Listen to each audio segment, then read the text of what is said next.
This time, I would like to start the meeting. I believe that we don't have a quorum, however, so we will not be able to formally conduct any business at this time. But I do understand that we could do some non-business items. And I believe we do have one item, is that correct? That's non-business? We will have two, since we are adding an item. We'll be adding number 6, Housing Choice Voucher Program Update. So we can commence with roll call and then items 5 and 6. Okay, all right, thank you so much. Clerk, could you call the roll, please? Yes, Chair Duncan is absent. Vice Chair Nunley? Here. Commissioner Amanfor is absent. Commissioner Griffin is absent. Commissioner Jefferson is absent. Commissioner Osmani is absent. Commissioner Ramos? Present. Commissioner Ross? Here. Commissioner Stajabu? Here. Commissioner Starks is absent, and Commissioner Wu. Present. Okay, and clerk, are there any changes to the agenda that we have before us? Yes, we'll just be adding item 6, Housing Choice Voucher Program Update. A question, Chair. Chair recognizes Commissioner Ramos. So are we allowed to add something if it wasn't in the notice Brown Act requirement? Is this published online so the public is aware? Yes, we are allowed to add a discussion or informational item. The only restriction that the Brown Act has is you cannot conduct business without it being properly agendized. So when that item comes, I will provide a reminder to the Commission that the Brown Act requirements for agendizing this item have not been met, and just a reminder that no business actions or business discussions can take place. Again, I will make that reminder and make some additional specifications at that time. Okay, so in addition to no business, we might not even be able to discuss fully the issue, but it's more receiving information. Correct. You can ask questions that you may have about the presentation, but you cannot have a discussion, a public discussion amongst yourselves about any direction, things of that nature. Okay, thank you for the clarification. Perfect. Well, with that, I suppose we can move to item number 5, which is a presentation on the Resident Trainee Program Graduate Story. Clerk, could you read the title of item 5? Resident Trainee Program Graduate Story.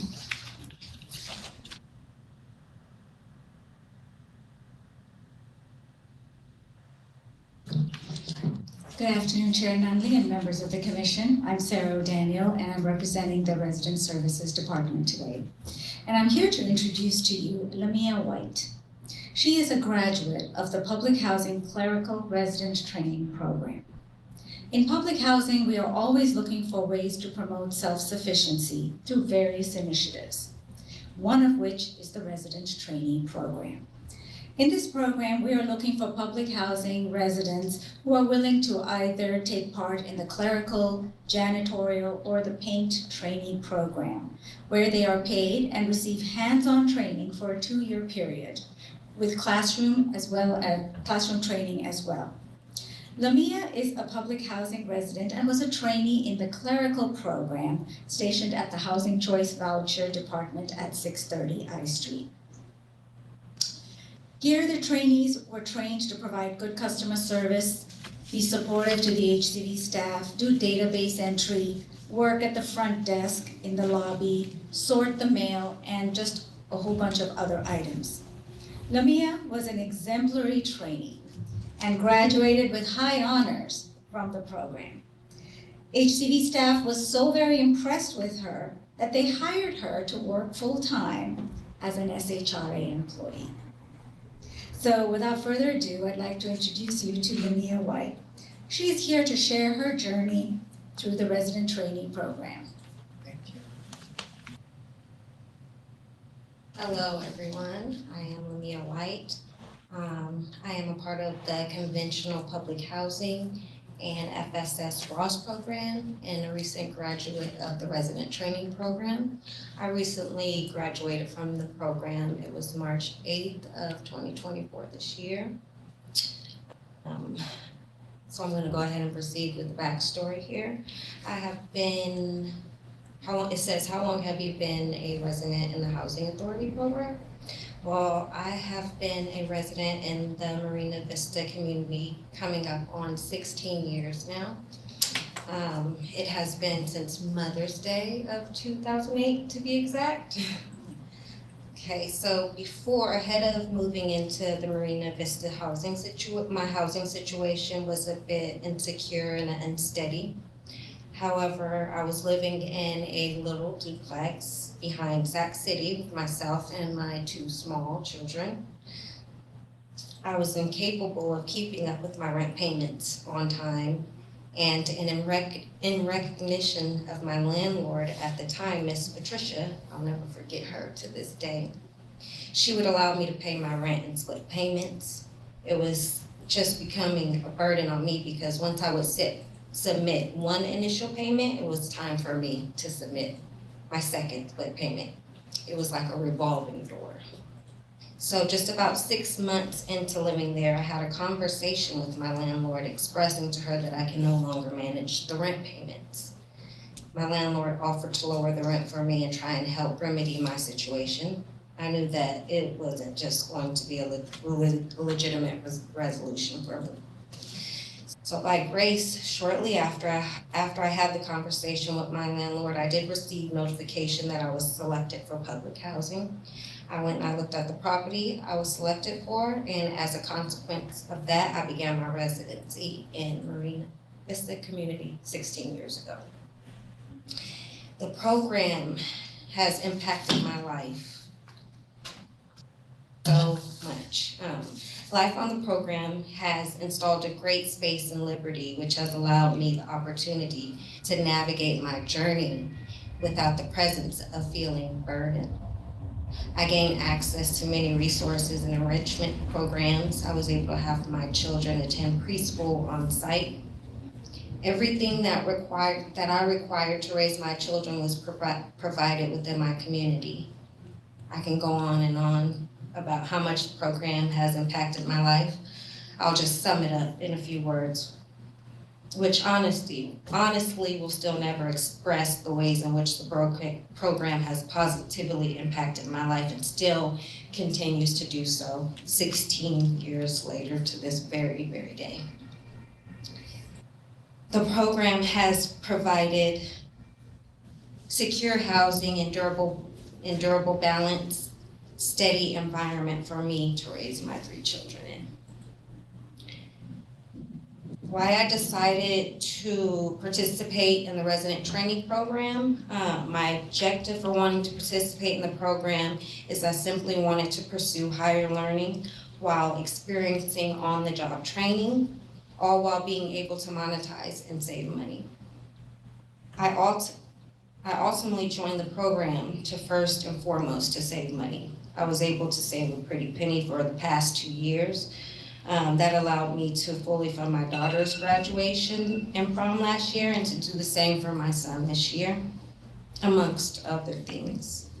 I have the desire to pursue and educate myself about financial freedom, what that looked like for me to take action to obtain my objective was to pursue the training program as it provides all of that for me and more. When I think about it, although I have graduated the training program, the training is still providing for me and will continue to do so as the training has opened up doors and opportunities in my life. Okay. So the resident training program has manifested so much in my life. I've been equipped with a clear path to implement my goals and recognize that my goals are tangible. I now have a clear path and I know that I will encounter unexpected roadblocks on my path. However, I now have a blueprint to operate with. And with that being said, I would like to express my gratitude. It is my pleasure being amongst an amazing teams and mentors here, and I'm much obliged, and thank you very, very much for this opportunity.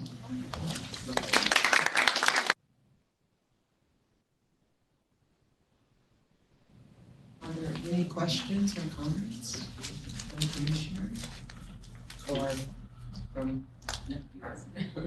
Well, I just want to say outstanding work, on your part and on the part of all the folks supporting you. So I can tell and hear that there's excitement for the future.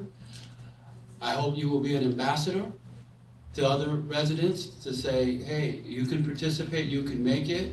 I really enjoyed the idea when you talked about the stability that it provided. I mean, when we talk about stresses of mental health or physical or whatever way it manifests, when someone can say, I'm trying and I don't have a place to live, or I might not have a place to live, and then when that's handled, then you can breathe. Right. And so I'm just I'm moved, I'm excited about that, I hear it in your voice, and so keep moving forward and think on things, above and forward, and I'm sure what I tell some folks, I said sometimes, reach for the stars, you might hit the clouds, but you never know, you might actually hit the stars too, so keep going. Thank you. Thank you very much.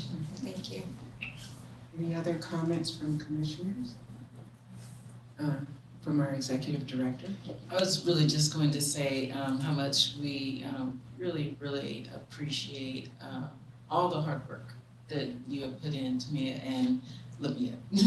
And I'm just always impressed. I heard through the grapevine how well you were doing and how excited they were that you had completed the program and that we had a job that we could offer you.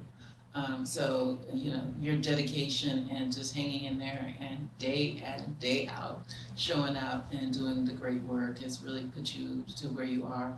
But it's a huge benefit to us as an agency. We benefit greatly from your dedication and the work that you're doing. So I just really want to say thank you and keep up the good work. And like you said, tell everybody. From the rooftops. Thank you very much. That was such a wonderful presentation, and you could hear it in your voice. You just sounded so powerful. And I think it was amazing because on a lot of that, you deserve the credit. I hear how thankful you are to others. They should be thankful to you too.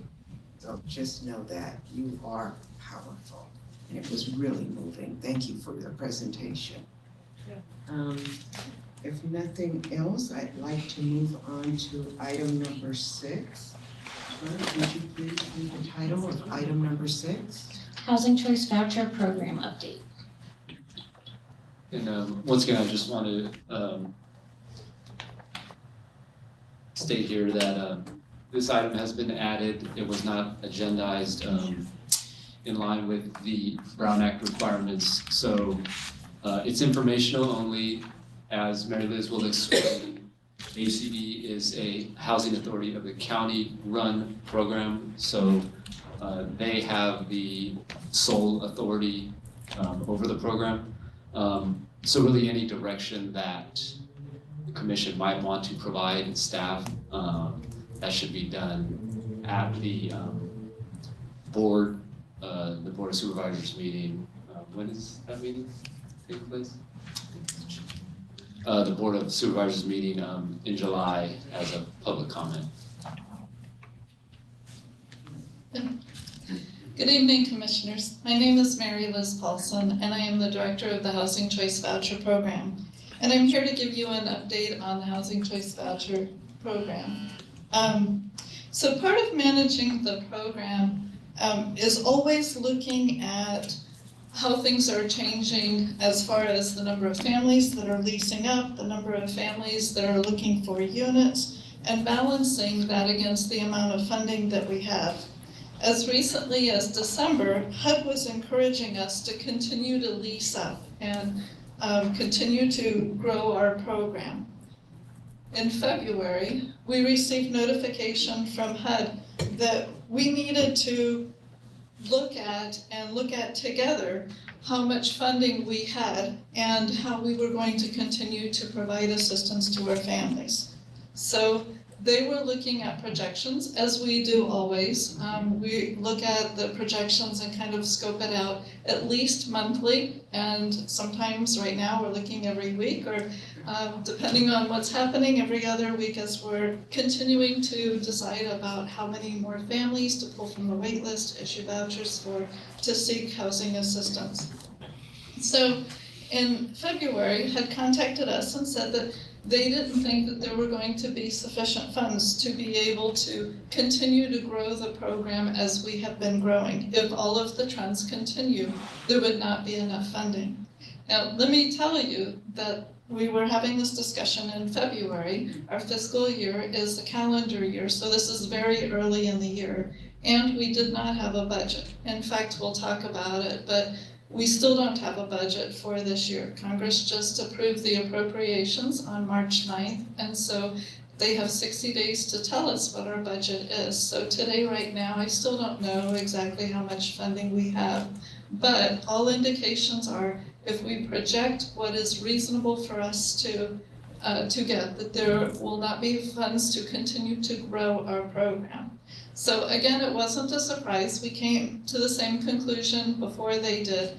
And we are looking at a little bit different numbers, but we arrived at the same conclusion. So as we look at how we got to this place, we're looking at how much rents have increased. So nationally, rents have been increasing a lot, and as we said, the federal budget has not been approved. Can you all log in? Can you see the presentation? Cannot see the presentation. It's on the regulars. Our monitors are not on. Yes. These monitors are not on.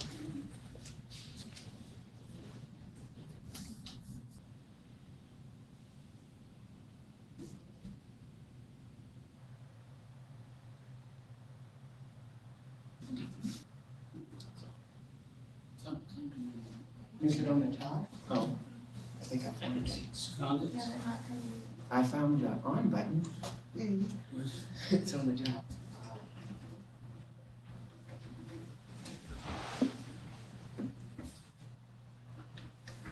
There's no signal, so that's nice.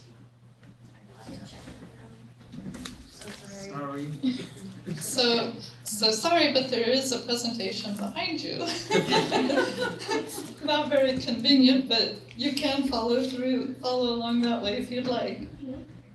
So HUD was looking at projections at the same time that we were. And as we look forward at how we are continuing to manage the program, we look at things like our lease-up efforts. We look at how many households are leaving the program on a regular basis. We look at the increasing cost of rent. And I'm hearing from HUD that albeit that this is a national issue, it really is especially an issue in California, where rents continue to increase pretty dramatically. So you can see that fair market rents, which is the basis for determining the amount of assistance the household receives, have gone up from 55% from 2020 to 2024. On a monthly basis, we are dispersing between $15 and $16 million per month to landlords in the area. In Sacramento, we're projecting a 10% increase in funds, but the FMRs have increased in the last year 20%. So again, that's part of the concern. So what is in our future? That's what we're looking for, and we're looking also at our budget as we continue to go forward. So we met our first time in a monthly meeting with HUD. Our first meeting was February, and HUD said very clearly that we needed to stop issuing vouchers. So we needed to, again, stop growing the program. And so we met again in March with the same issue. And again, the bottom line is that we just don't have the sufficient funds to continue to support the growing the program through the end of the year. So we took several measures. We have implemented several steps to stop the growth of the program so that we can continue to house the families that we're supporting through the subsidies. So effective March 18th, we stopped families from having extension upon extension on the voucher. So let me explain. When we first issue a voucher to a family who is getting assistance for the first time, that voucher is good for 120 days. That means they have that long to look for a unit. If they don't find a unit within that 120 days, they can ask for an extension, and an extension is given in 60-day increments. So during the pandemic, we were really focused on keeping families housed and really didn't want to contribute to homelessness. So we were giving extensions after extension. And again, the whole focus was to keep families housed. So prior to the pandemic, our plan was, and what we were actually issuing vouchers for was initially 120 days and then one extension for 60 additional days, totaling 6 months. So our data, our experience, and data from other housing authorities show that families are most likely to lease up within that initial 6 months.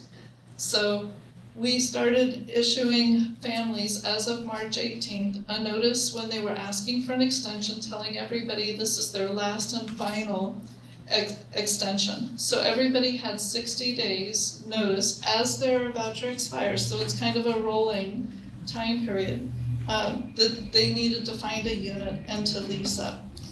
So we began having meetings with all sorts of folks, and we'll talk about some of those meetings, but we started meeting with the voucher holders and explaining this change, that they needed to find a unit and lease up. If they didn't lease up within that time period, the voucher would expire and they no longer were participants in the program and they could apply again when the wait list opened.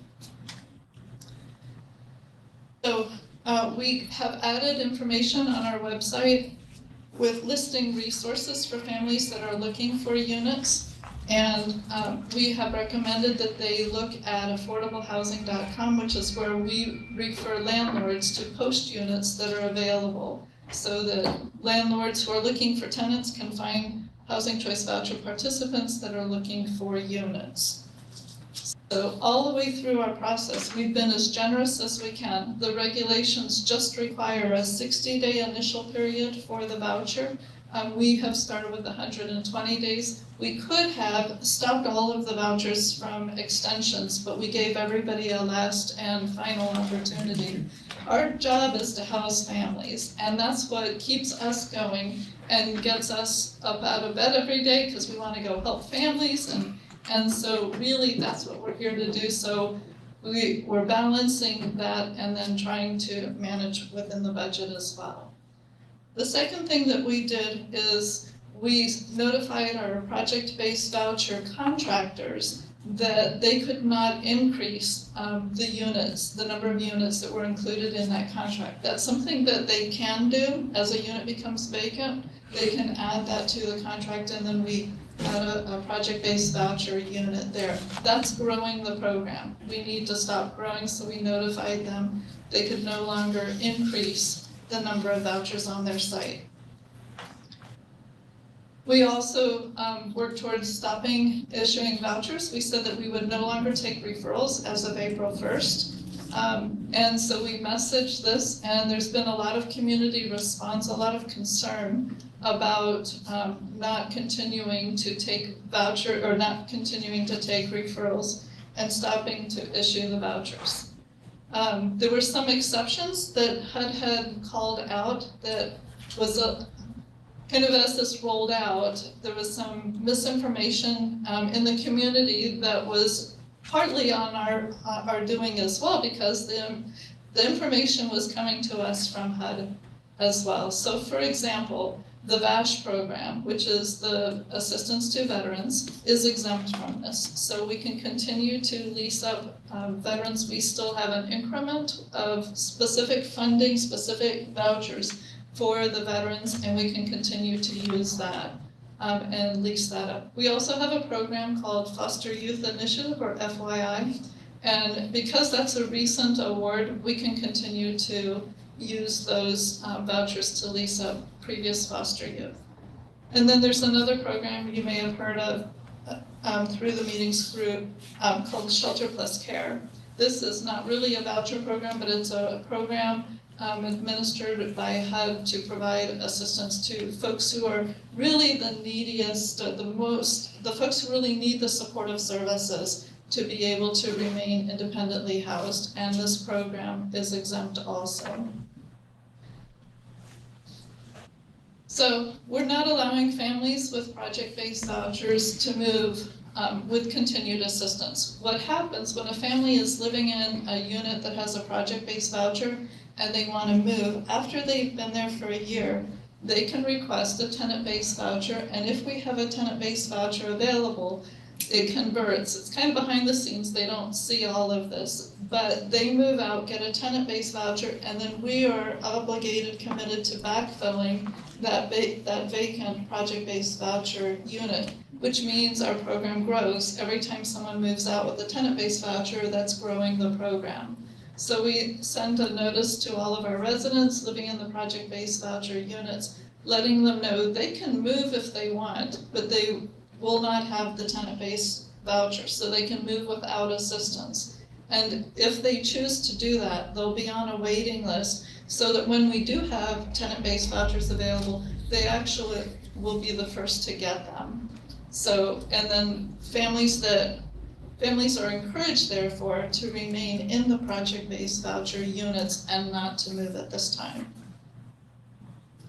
We're continuing to check in, see what our budget is, see how the trends are flowing, how rent increases at this point look like. They are stabilizing, leveling off, and in some cases, based on zip code, they're actually going down. So how much the individual voucher is worth, or the subsidy that we can pay, determines how many families we can assist, right? As the costs go up for each additional family, that reduces the amount that we're able to serve. So we'll continue to monitor, see how the leasing goes. We have people who have vouchers who are looking for units, as we talked about.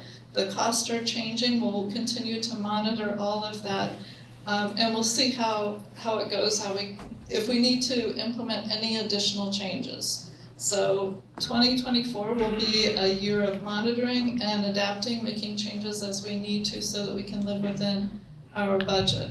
This is a one-year budget. Congress appropriates funding every year for that year. So the challenges that we're having right now are tied just to 2024. 2025 is a new year with the new congressional appropriations, and we'll evaluate and see where we are at that time. We have been through this kind of an exercise before. Back in 2012, 2013, we went through sequestration, old term from years ago, but at that time we did have similar budget issues, so we've kind of mapped out what we would do in this circumstance, and it's already spelled out in our administrative plan. So if anybody has questions, that's on our website. You can go and look there at some possible other changes that we can do as we need to pull those out. Then we can look at that as well. So we've been having lots and lots of meetings, talking to tenants and folks that represent tenants, kind of rolling all of this out because different folks are impacted different ways. So as I mentioned, we had our first meeting with HUD in February. In March, we issued the last and final voucher extension to all of our tenant-based vouchers who had vouchers, who were either coming new into the program or had a voucher to move from one unit to another. So we started that messaging. In April, we notified everybody that that we are not going to absorb vouchers that come into our jurisdiction from other housing authorities. That in the past we have accepted them as our own. We are going to still have families come here, but we're going to charge back the housing authority that they came from. So we notified other housing authorities of that in April. In April, we stopped accepting referrals for vouchers. In April, we notified project-based vouchers that they could not increase the number of units covered in the contract. As of May 1st today, project-based voucher tenants cannot move with assistance. So for each of those, we sent out hundreds of notifications to those folks who were impacted. And so, again, the last and final notices that we sent out, So again, just notifying everybody that of all of these changes. We have worked with the community partners. Many of our families have a third party. Sometimes it's a family member, often it's a caseworker, social worker, sometimes it's a nonprofit that they're working with. So we notified not only our tenants, but the folks that they have brought forward to represent them, to notify them of the changes. So we started with a meeting with the Continuum of Care on April 10th to roll out changes. We've sent out emails and letters to impacted folks. We've had meetings with the community on April 19th and 25th to explain the changes. We've sent out notices to the project-based voucher site managers. We had a meeting today answering questions and helping them understand what we're doing and why. But the bottom line is, and that there's just not enough funds. We can't grow the program. So there's a lot of community response. We've been working with the media, and so you will be seeing or hearing, I'm sure, information about that as well. But it's all about funding. So we'll go forward and we'll continue focusing on keeping families housed. We'll follow HUD's directions, and we'll continue to monitor the program and the changes. So, and make adjustments as necessary. So that's the end of my presentation. And we take questions or no? Yeah. Thank you so much. Yes. Appreciate the presentation under difficult circumstances, to say the least. Do I have any questions from commissioners? So is this mostly a function of like budget crises, or is it mostly just Congress doesn't want to fund at sort of a higher level, or is it purely because of the increasing costs that it's just keeping on the same trajectory is not keeping up with? So I think a major cost is the increase in rents. As rents continue just to skyrocket, to really increase in the area. And as I said, HUD is saying this is a national issue. In fact, I've been seeing in the media, Houston, Texas has been in the newspaper for being in a similar situation. So it truly is national, but it's especially bad in California. So many housing authorities in California are facing the same thing due to the increasing rent.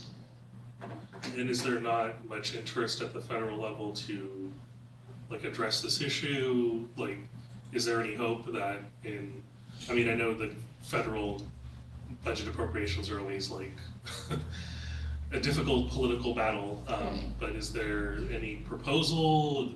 Is there anything from the Biden administration to deal with this issue? Or are we likely just gonna have to accept that this is sort of the new reality that we're facing going forward?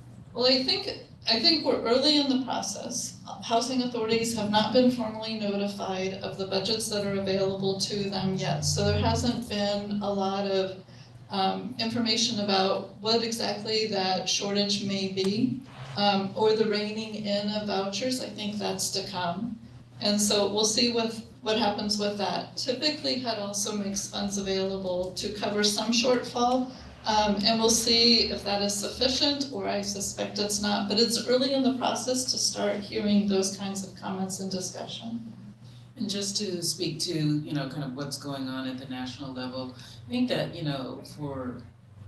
HUD has this methodology of, this factor that they apply to our funding to try and keep pace with the market. But the market really has just gone so far above that. So if you look at our Housing Choice Voucher Program, just, a few years ago, we were spending about $100 million in subsidy, somewhere around there. And now we're projected to be at $180 million. So, while HUD, has been able to somewhat keep up, they know that they cannot continue to keep up at this particular pace. And that's how a housing authority ends up going into shortfall. It's not about the number of vouchers, it's about the funding. And they made that very clear to us in our conversation. This is a budget-based program. And they really do work very hard to advocate for more money from Congress, and we do talk to, our congressional representatives about the need, especially in California, to see if they can make additional appropriations for housing authorities out here. And then you talked about the voucher holders who have been given the last 6-month extension. Do you have an estimate of, like, based off of, I think you indicated that most folks find it within the 6 months. Is there a certain percentage that typically don't? Like, do we know how many of those voucher holders may end up with no housing at all once that final period expires? And do we have any resources or anywhere that we Yeah. can point them or assist them? There's always a percentage of folks who don't lease up, and there's always a debate, is it because they can't or won't, or we just know that they don't. So we are providing information about resources. We're working with different agencies to get additional resources, but this is part of how the program normally operates. We issue vouchers, and those that can lease up do. There are reasons why folks aren't ready to, or their situations change. In general, we look at how many of the vouchers that we issue are able to convert into a subsidy. Because we have extended the vouchers in the past, it's harder to have a clear answer to that, but we think that it's somewhere in the area between 60 and 70% of the folks that we issue vouchers to are able to convert into a subsidy. There are others for a whole range of different reasons that are not able to at this point, so. Then just one last. So I think it was indicated that this is something that the county controls as, so procedurally wise, is this going to the county for them to decide or like formally implement anything? Or is this coming to us and then going to the county just as like, by the way, this is what we're doing to address this?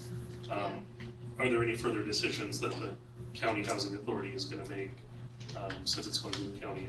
Well, a lot of these decisions are really dictated by HUD. So by virtue of the fact that a jurisdiction, agrees to have the federal government come in and either operate public housing or the housing choice voucher, then it is the regulations that Congress sets really dictate exactly, the parameters of the program, the funding for the program, all the types of things that we're doing. We've been assigned this whole team that Mary Liz meets with Joy every month, that really do tell us exactly what we must do. In other words, while the local jurisdiction does have some latitude, really it's HUD and Congress who pretty much set. So there's not much discretion, you gotta do what you gotta do, because. Yeah. But we will continue to make them aware of the context and why we're making the decisions. And thank you, I appreciate the presentation and, difficult to hear this and, that this is the situation. So I appreciate you all giving folks more time and, trying to make a difficult situation work. And I know it's a difficult situation, but the one thing, that I guess that's the thing that we've done well is use the resource. And that's one of the things that HUD has said. We need housing authorities to use their entire resources. So they're pushing, they were pushing us to, get to that highest number of lease up. But now it's like landing a plane. You can't land it on the other side of the runway. You have to be much more exact. So I think that from the perspective that we have maximized the resource that is coming to our community to use for residents who need it very, very much in Sacramento. But now we're at the point where it's like, okay, we gotta still stay within the confines of what the budget is. Thank you. Are there any other questions or comments from commissioners? Yes, my first comment on the first line is just sad. It hurt my heart to hear that, because not your all's fault, but they need it. So that's sad to me. The other part, referrals. So, could you explain that, what the referral? So you're not taking referrals anymore, but who do you get referred from to say, hey, why don't you join the Housing First Voucher Program? Yeah, so historically, the voucher program was managed directly with a wait list. And we've had discussions about how many families and households are on our wait list. In about 2017, the regulation changed so that in the effort to use the vouchers to house homeless, we could work with some of the organizations who are directly providing services to homeless families and take referrals from them. So there's a few organizations that we take referrals of homeless families and issue a voucher if they're eligible while we're still pulling from the wait list. Okay.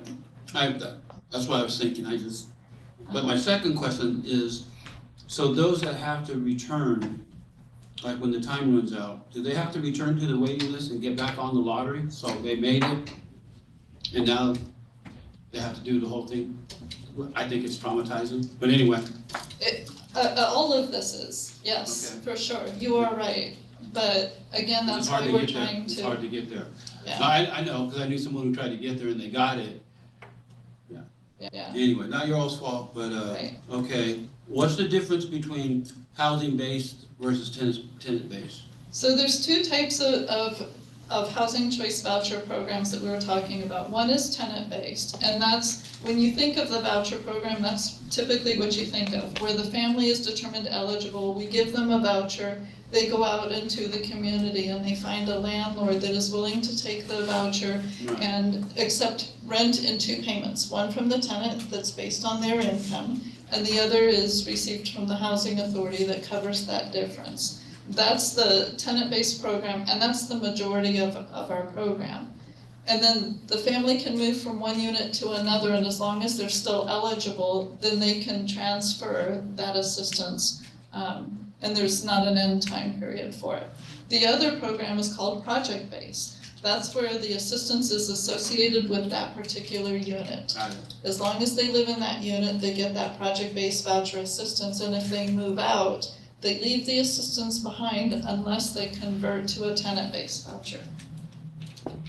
And then the other part is that you can move without assistance. That's the part. What is it, like you get a mover credit? or So something? if a family's living in a project-based voucher site right now, they can choose to move without assistance, which means they're paying 100% of the rent on their own, and they're not getting any subsidy. So they can do For the that. new place, they're paying the 100% of the rent. Right, because I don't have a tenant-based voucher to give to them. So the only option, if they want to move, is to move and pay all of it on their own.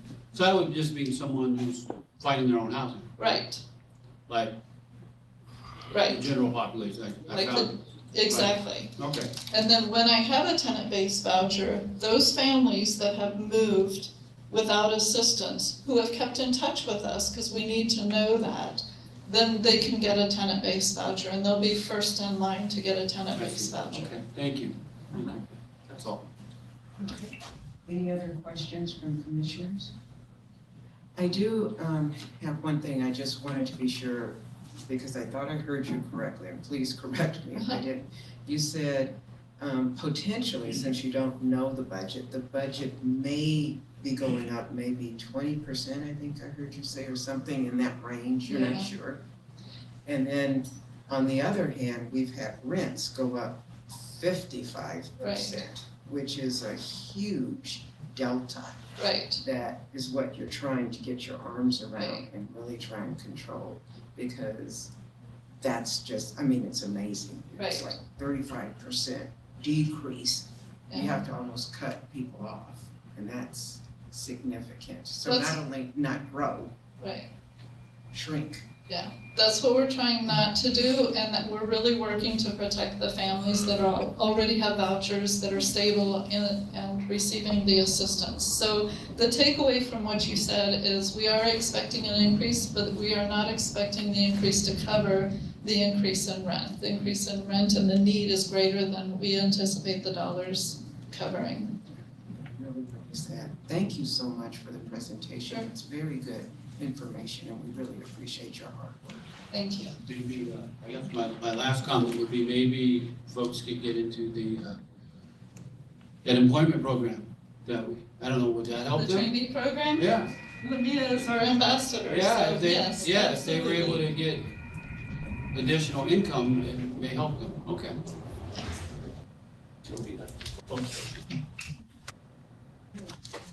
Well, at this point, we have exhausted everything as far as presentation. Do you mind if we do the public comment section? Sure, could you read the public Yes. comment section? It's not a formal meeting, but we understand. Yes. Persons wishing to address the commission on subjects not on the agenda but within the jurisdiction of the commission may do so at this time. The commission cannot discuss or take action on matters not on the agenda for this meeting. To speak on an agenda item, please fill out a speaker card and give it to the clerk. Speakers are limited to 3 minutes per item. And for the record, I have not received any speaker cards. Thank you. So at this point, I don't know that I could formally say adjourn because we never opened the meeting, so, thank you everyone for being here, we appreciate your time. Do we have a report from the executive? Oh. Executive Director Dozier, do you have a report or can we even take a report? That's what we were just talking about, if we would just, do we want to do just a presentation on those two items? Referring with legal list to. Yes, I don't know that we can.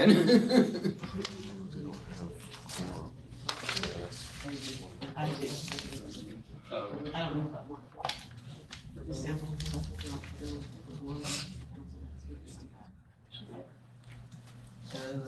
That's what I have to do. Okay. Mark, what about you? We need a resident. Mine's just consent. Oh, yours is, okay, so we can come back on the 15th? Well, if We're it's going on the consent, it needs 7th. to be- We're going on the 7th. Do you need a commission Wait, when reso? you say consent, yeah. Then you can't, Yeah, they you can't do can't it. pass your commission reso. You have to come back afterwards. Don't think it requires a If you don't have resolution. commission reso, you're good. Yeah, it doesn't require it doesn't require a reso for this item. for Your my- staff report doesn't have a reso? Oh, then you're good. Not for the commission, for the city and county, there's a reso. requirement.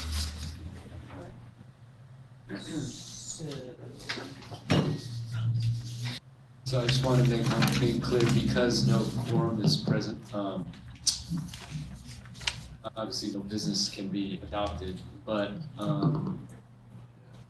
It's just a letter. let's see.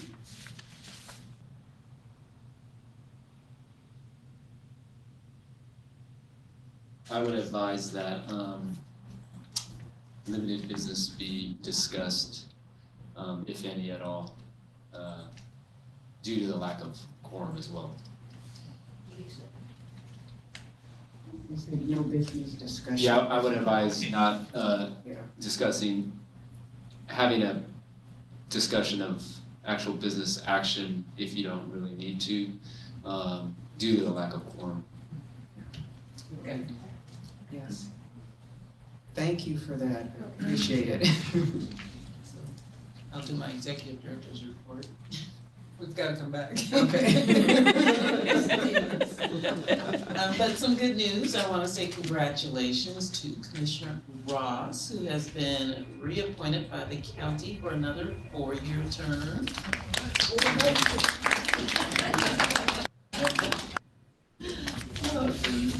And then our next meeting date is May 15th, so we definitely need to make sure. That we have a quorum. Do some phone calling today. Yeah, Oh, so I can't make, okay, so I do need to make a note on that. So, I will, yes, I will be out of town, but I will be able to attend remotely. So I know I will not be physically present on that day. So if we could, I'm giving formal notice of that, so if we can make some arrangements, I'll be able to make it. I'll be in California at that time, so I'll be on time. Thank you. we appreciate that. Okay. Commissioner Ramos, did you have a comment? Oh, just one scheduling thing, but I didn't mean to jump in the middle of your report. No, that was the end of Oh, okay. Just, I was looking at my calendar, I noticed in June, I think we have a meeting for June 19, which is also Juneteenth, and is a holiday, at least for my office, and we're closed, and other offices are closed. I don't know if SHRA does it as a holiday, or do we need to meet on that day? We'll take a look. Could be. Are you saying that SHRA should make it a holiday? Well, Okay, all right. I can't. Wait, we cannot make any recommendations, no business, no, talking to him. I know, no suggestions, no nothing. We don't need to have a commission meeting on the Yes. 15th. Okay, we'll take a look at that. We can- I'm just lobbying. You know. All right, Take a look. well, thank you, everyone, appreciate your time. Thank you. Thank you. Figure I'd take a look at that. It's like, why is this not on? Yes, or something.